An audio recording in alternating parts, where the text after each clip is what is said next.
This is the Tristan Law Show. If it's your first time here, welcome. And if you've been here before, welcome back. I'm Tristan Law, semi-retired pro wrestler, and today, I am your host.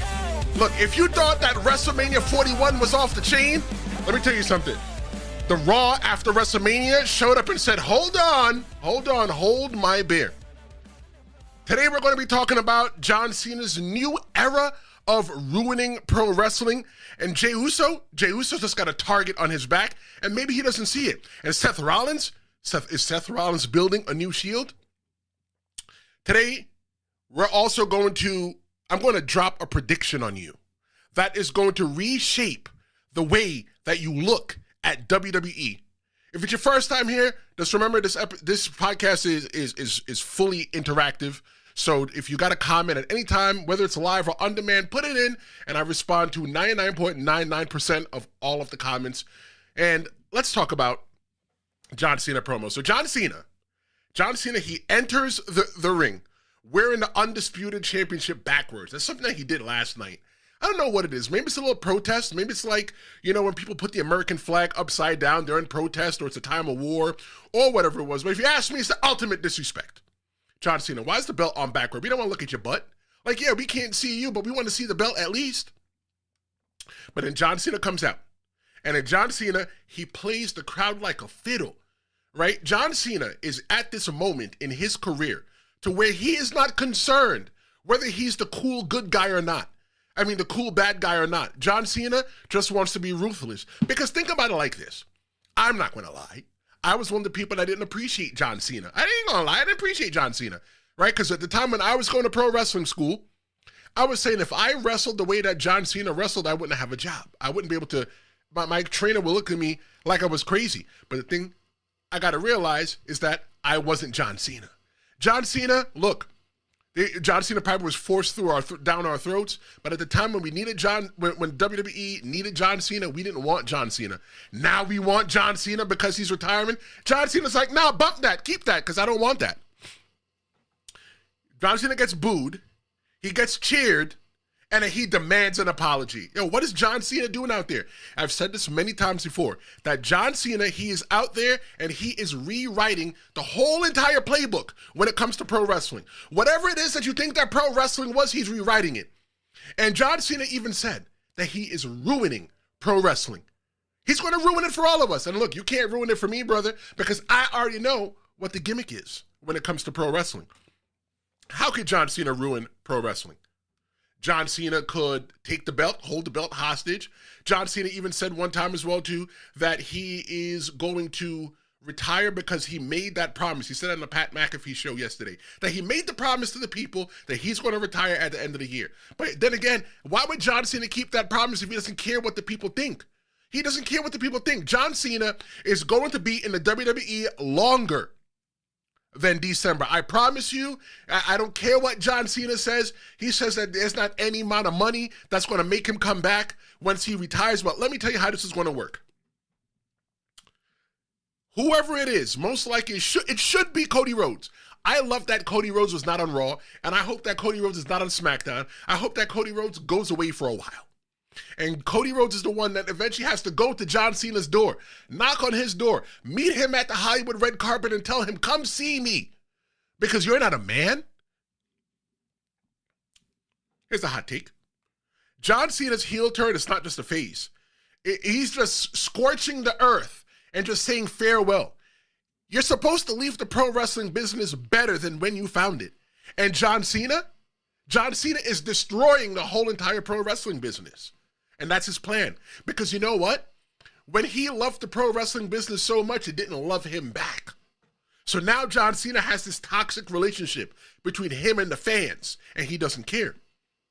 But last night on Raw, we got Randy Orton. Randy Orton made a return to the main event picture, and he had an RKO waiting for John Cena to close the segment. Listen to me.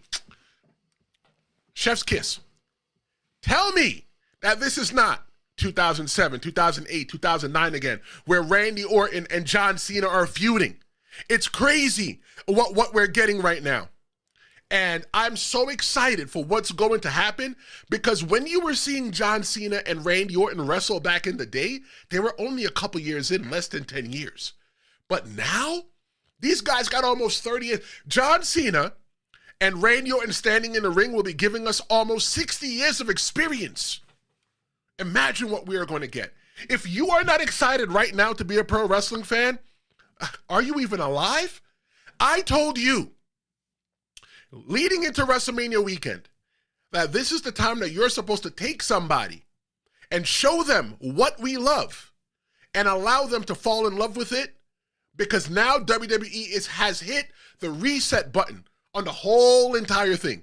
And what we're getting is something that's going to be, you think WWE was selling out stadiums? They're going to have to book double stadiums and put people in the parking lot just to watch the shows. I promise you I said that.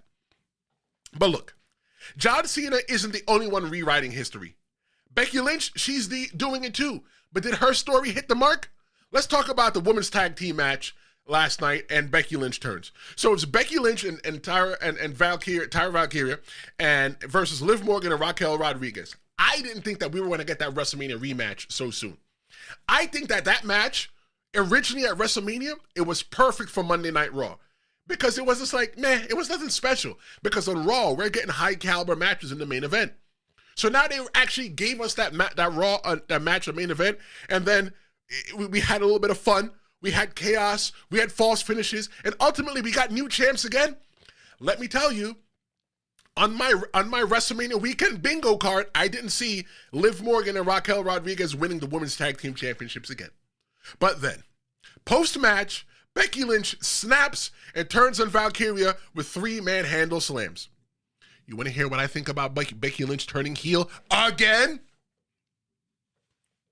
It felt like deja vu. We've seen it already, Becky. It's lazy, and it's lazy and repetitive booking for Becky Lynch. Why is it that she always got to turn? Why is it always got to be like that? But you know what? With the way that Raw went off the air last night, I have an idea for Becky Lynch. Don't go anywhere. Make sure you keep it locked. Sit down, put your headphones on. Whatever you're doing, just hang out with me for a while because we've got so much more to get into. Speaking of deja vu, what year is this? I mean, my phone, my computer, everything tells me it's 2025. But I feel like someone just rewound the clock in such a huge way. So the New Day came out. The New Day came out. They are the new tag team champions, in case you missed WrestleMania. And Kofi Kingston and Xavier Woods, they come out. They're going to gloat, we are the new tag team champs. We are the new tag team champs. You know what? I think that they're probably the most decorated tag team champions in the whole entire history of the WWE. But then while they were doing that, the Alpha Academy comes out. The Alpha Academy is like, you know what? We got next. You know what? Shout out to the Alpha Academy for holding it down. Because they came out there, they said that they wanted next at the WWE Tag Team Championships because maybe they see, the New Day as a victim. So let's go ahead. We're going to get ready and start the match. But before we could even start the match, what happens? Rusev said, hold on, I'm back. Rusev, who's Rusev? This is where I'm talking about. It feels like WWE just rewound the clock to the calendar to 2015. Rusev was wrestling in AEW as Miro. He left WWE because, they released him and it just wasn't working for him. But now he's back with a vengeance in the WWE. His body looks great. He looks like Miro. Don't we even call him Miro? No, we're going to call him Rusev. Rusev Day is back in the WWE. Not only is Rusev Day back in the WWE, I'm going to stand out on a limb and say that Rusev, he's going to be a champion in the next year or two. The next year or two, he's going to be the WWE champion. I can see that. Or, undisputed champion. That's if Cody Rhodes could win it back. That's if John Cena doesn't hold up the title. But definitely, the World Heavyweight Champion, I definitely see Rusev being the World Heavyweight Champion. Because he comes into the ring, and he not only destroys Tozawa, he destroys Otis, and he sends a message that is loud and clear to everybody in the WWE that I am back. I watched the match this morning where Rusev wrestled John Cena for the United States Championship at WrestleMania. And looking at that Rusev and looking at the Rusev that we have now, two different people. One is older and wiser, much slimmer, and in much better shape. I'm looking at Rusev and like, yo, bro, your arms are long. You got a long reach on you. You know what, though? With Rusev's return and Cena with the title, or in the mix, I feel like it's 2015 on steroids, and I'm here for it. And I'm glad that I'm able to do something like this right now to where we can all hang around and just talk about what we love. And what we love is pro wrestling. I love the pro wrestling. I love the fact that WWE is just changing right in front of our eyes. If you are not a fan if you know somebody that's not a fan of WWE, let them watch a couple matches from night 1 and night 2. If you need help, look at the episodes I made to recap night 1 and night 2. Just let them watch those, those 9 matches that I covered. And then have them watch the Raw after WrestleMania. If they are not hooked, divorce them, break up with them, find a new family, send them someplace to live because they're not people that you want to be with.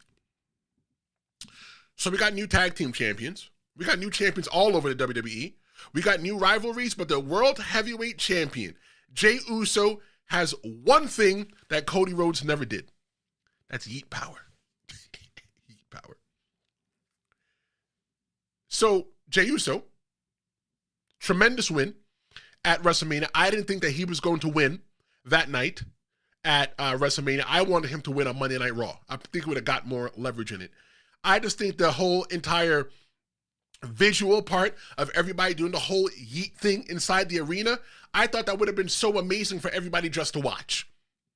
And what happened was that we didn't get that, but we got that the next night when Jey Uso came out and he did the whole entire thing. He's celebrating his big win over Gunther, and everybody in Las Vegas is chanting, he tapped out.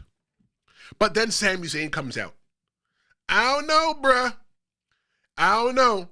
Sami Zayn comes out and show love, but the way that he was looking at that championship, the way that Sami Zayn was looking to see what that belt looks like, because he's real close to the belt. He couldn't beat Gunther for it, but he feels that he can beat Jey. But Jey doesn't see that, because when Jey came down off the ropes, Sami Zayn was standing right next to him. But I love, I'm choking. I love how WWE just dropped the seeds right there. They said, hey, you know what? What if?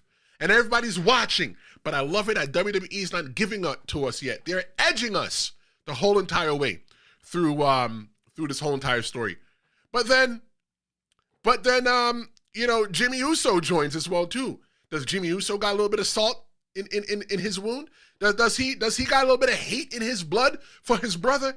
I'll tell you this. I'm not 100% sure if I want to see Jimmy and Jey for the World Heavyweight Championship. But I tell you this, I'm not emotionally invested in anything that Sami Zayn is doing, but I'm invested in seeing Sami Zayn versus Jey Uso for the Heavyweight Championship. But like I said, in order for Jey Uso to have a good championship run, because one of the things that I'm saying is that it's the chase. The chase is everything, right? They chase for the belt like Cody Rhodes. He chased for the belt. And Jey Uso, he chased for the belt. Same thing with LA Knight. They chase for the belt, but when they get the belt, they actually have to defend it. And they still have to be interesting. So my thing is this. Jey Uso needs to be put in a lot of unfair advantages and have somebody come for his kufi in order for you to be like, you know what? That boy right there, he's got a chance. My hot take is I don't trust Jimmy. Not at all. I don't trust his own brother, and I don't trust Sammy. But I tell you this, that this story is not finished. But Jey Uso, like I said, he needs a threat and not support. The fun was chase.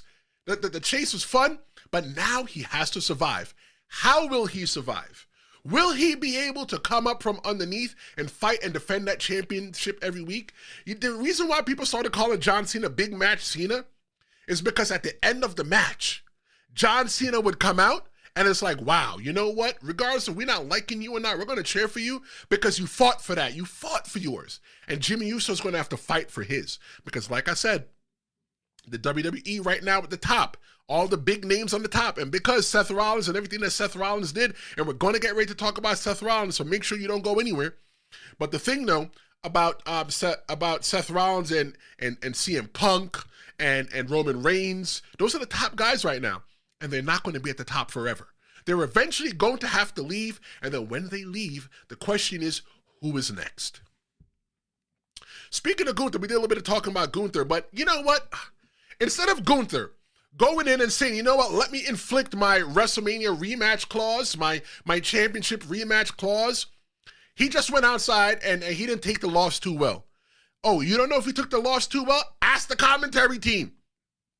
So what happens after that little segment with Jey Uso is that Gunther snaps at the commentary. He chokes out Pat McAfee, and Pat McAfee sells it like death. Here is my problem with that entire segment. There's a time when Pat McAfee was walking out.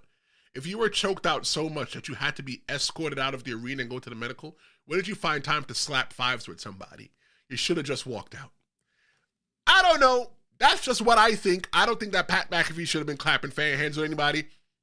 But I like the thing that they planted the seeds.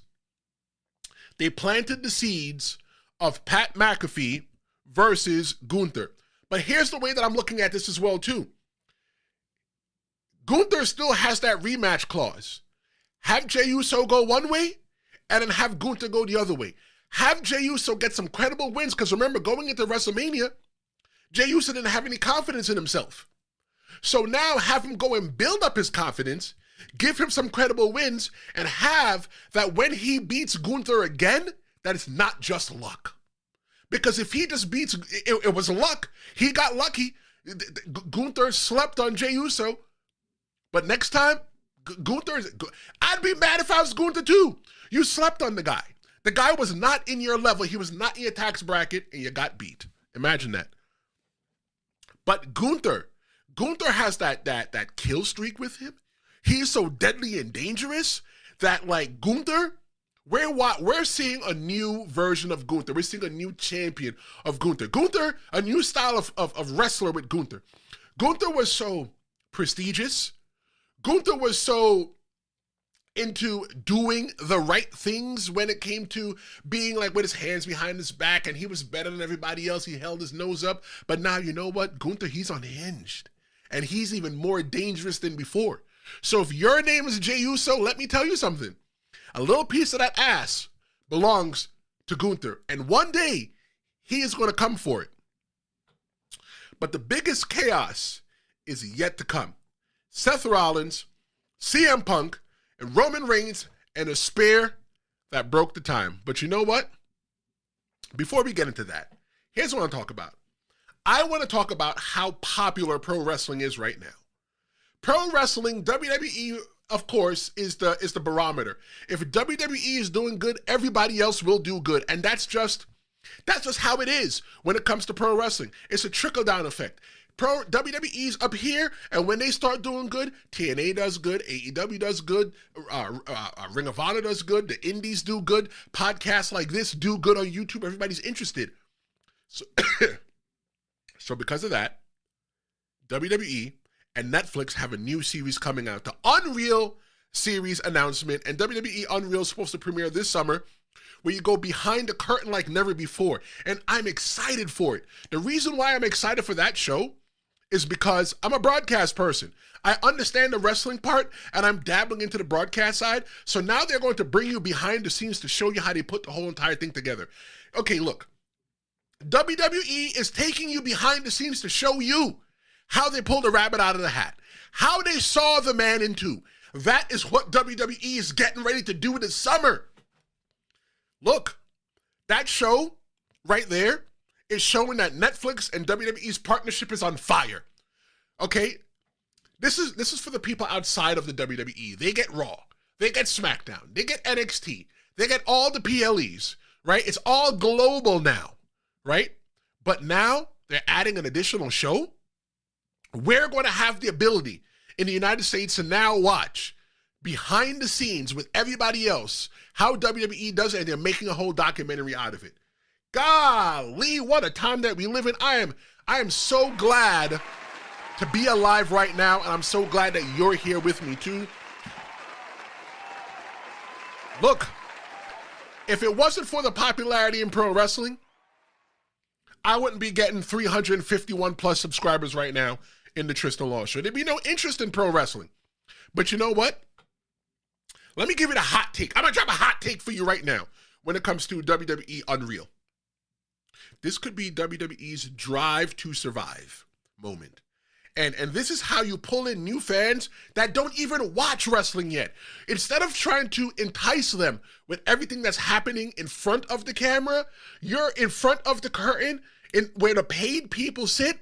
They're now putting you behind the scenes so that you can now watch and see exactly what happens. Plug the WWE on Netflix moment. This is like, this is a shift. It's a shift for the industry. WWE has given us behind the scenes before, but WWE Unreal, it's going to be unreal the way that they're giving us to us. There are people rolling over in their graves because this is not how you're supposed to do pro wrestling. And how you're not supposed to do pro wrestling? Let's talk about the chaos. We're going to jump into the chaos with Seth Rollins, CM Punk, Roman Reigns, Braun Breaker, and Paul Heyman. You know what? That's what we all clicked here for. That's what we're going to be here. That segment, I didn't see it coming. I've heard people say it, and I thought that they were crazy. Seth Rollins comes out and gloats how he stole CM Punk's best friend, Paul Heyman. CM Punk storms the ring, and a whole entire brawl breaks out. Roman Reigns comes out to try to save the day and takes and gives a Superman punch to Paul Heyman. But then a hooded figure shows up. In a hoodie, the hooded figure shows up and it's Braun Breaker. He spares Roman Reigns, he spares Punk, and then spares Roman Reigns again through the barricade. What's happening here? Seth Rollins, is he creating his own evolution? Seth Rollins. Is he creating a new Shield 2.0? Seth Rollins. I was thinking just yesterday, while I was making breakfast, before I sat down and talked to you about pro wrestling, I said to myself, well, you know, the Judgment Day is kind of feeling kind of stale. The bloodline has to go away because what else can the bloodline offer us? And then there needs to be a new faction other than the Judgment Day and the bloodline, and then even the LWO. Nobody really cares about the LWO too much, but what's going to be the next big faction? Because WWE was faction heavy for the last 3 years. Enter Seth Rollins and Braun Breaker with Paul Heyman at their side. Here's my question. Who else can they add to the group? I see Becky Lynch going in there. There's been so many Paul Heyman guys that there's never been a Paul Heyman gal, okay? I said it. Look, the way that WWE did this whole entire thing now is that now we've gotten the feud between Seth Rollins and CM Punk and Roman Reigns. This is from like at least a year and a half ago. And they're still giving it to us. They pretty much injected steroids into it and said, hey, go ahead and run. Now, eventually, if Becky Lynch joins the group, CM Punk might have to bring his wife in for his wife to come in and regulate, right? There's just so many things that could happen. The whole entire segment that ended Raw last night is setting the tone for the next year of WWE. If this is what WWE gave us coming out of the night after WrestleMania, imagine what SmackDown on Friday is going to look like. Imagine what NXT is going to look like. Imagine what WrestleMania 42 next year can look like. Oh my God, Seth Rollins is going to be the man. And then Braun Breaker, Braun Breaker's got to be the man as well too, because Braun Breaker is the future. And who else better for him to learn from than somebody like Seth Rollins?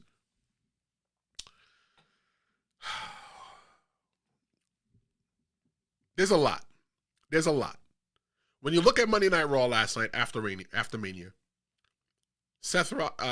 John Cena and Randy Orton's feud is the perfect feud to add into It's the perfect feather for the cap of John Cena's career.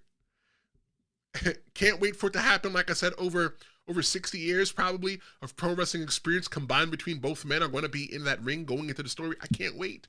The John Cena and Randy Orton of 2015 are not the John Cena and Randy Orton of 2025. I can't wait to see for that happen. Becky Lynch, her turn last night was tired booking, but at least Valkyria, she's going to get a real feud now to where she's not just having one-off matches. She's got somebody that's dangerous and that could actually come for her kufi. Rusev is back. Jey Uso's on top, and Braun Breaker just made himself a main event player in just one night. Like I said on yesterday's live stream, on yesterday's episode, that even though that Braun Breaker lost the Intercontinental Championship to Dominic Mysterio, that he just went ahead and he didn't lose much. He gained a lot, and we saw that last night. Here, let me give you a final hot take, because I got a special message for you guys. Let me give you a final hot take. WWE used to wait months to shift direction after WrestleMania, but not anymore. Last night's Raw was the most aggressive reset we've seen in years, and I love it. Here's my special message that I got for you guys, because before we wrap up, we did a lot of episodes going into WrestleMania, and I just want to take a second to say thank you. I started the Tristan Law Show back in 2020, coming off of another podcast that I did with a team. My heart wasn't in interviewing people and sharing stories, but then life started lifing, so I had to take a break from the original Tristan Law Show. Fast forward to 2024, after a couple of good conversations on social media about pro wrestling, I decided that it was time to relaunch the Tristan Law Show. This time I went all in on YouTube, and I leaned into what I knew best going live. That live radio experience that I had when I worked at the country music station up in the country in New York. This run that I'm doing right now in the Tristan Law Show, it's been a blessing in disguise. And then since July, we've been building this whole entire Tristan Law Show thing together. This isn't just a show anymore. This isn't just like a podcast that we're doing on YouTube. This is a whole entire community. We've added over 300 new members to the squad.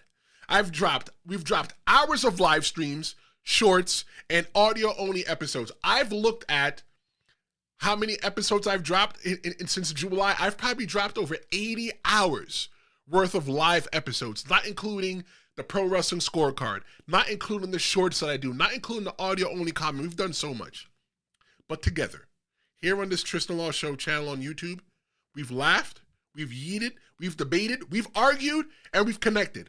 One of the biggest things for me was to always make sure that you have a voice. That you have a voice, that where somebody cares about your voice, that you can come here and sit down and talk about the thing that we love. And I just want to say that I see y'all. I appreciate y'all. And I'm humbled that you guys all took a chance on a stranger like me. You don't know me. You only know a little bit about me. But I tell you this, episode after episode, video after video, you see my personality, and when you guys interact, I see your personality. We're not just building an audience here. We're not just building a bunch of fans of Tristan Law. What we're building here is we're building friendships. Real friendships that connect us based on what we love. So with that said, I'm taking a little break. No live streams for the next 2 weeks. The next 2 weeks, you won't see me live. Nope. So make sure you follow me on social media at The Real Big Tris, but I'm not disappearing. I'm not doing that. The Pro Wrestling Scorecard will still be dropping every Wednesday at 6 p.m. Eastern with legends like The Rock and Stone Cold Steve Austin on deck. I'll still be uploading YouTube shorts, so you can still keep an eye out for that. So make sure your notifications are on. Let's keep this community growing. Share this channel. Drop a comment. Tell a friend who loves pro wrestling. Because here's the truth. Regardless of what anybody thinks about pro wrestling that's not a fan, pro wrestling unites us. No matter what language we speak or where we come from, pro wrestling to us is just a beautiful thing. I'll see you soon. This is the Tristan Law Show. Thank you so much for sharing, and subscribing. Thank you so much for watching. I'm Tristan Law. This is the Tristan Law Show. Thank you for being here. And I'll see you next time.